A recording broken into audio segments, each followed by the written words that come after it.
Nagmando ang pre-trial chambers ang International Criminal Court o kung ICC nga ipailalam sa medical examination si Anay Presidente Rodrigo Duterte.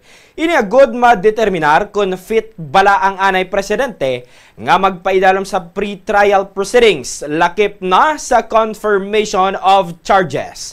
Naghatag sang order ang tatlo ka mga judge sang chamber agod nga ma-facilitate sang registry ang medical examination.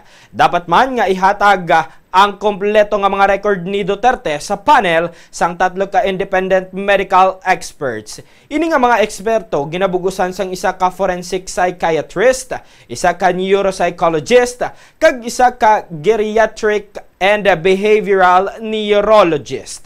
Sila ang mag-assess kung may kondisyon sa ikaayong lawas si Duterte nga mahimo makaapekto sa iya nga partisipasyon sa nagapadayon nga pre-trial phase. Ini man nga mga eksperto ang magarekomendar sang special measures nga kinahanglan agud matatap kung may kondisyon si Duterte sa tion sang proceedings. Wala gin sa publiko ang pangalan sa mga doktor apang sunod sa ICC. Ini nga tikang ang kabahin sang pagpakita sang patas nga trial rights para sa former Philippine President.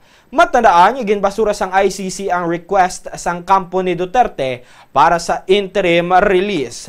Nauna na nga nagpahayag ng defense team nga nagamalipato na si Duterte kag hindi na ini makadumdum sa mga hitabo sa mga petsa o kun mangin sa iya nga pamilya. Sa statement ni Anay Vice President Sara Duterte, ginsiling sini nga may source siya nga nagsugid nga nasa puan man anay ang iya amay nga wala sang animo samtang yara sa detention cell.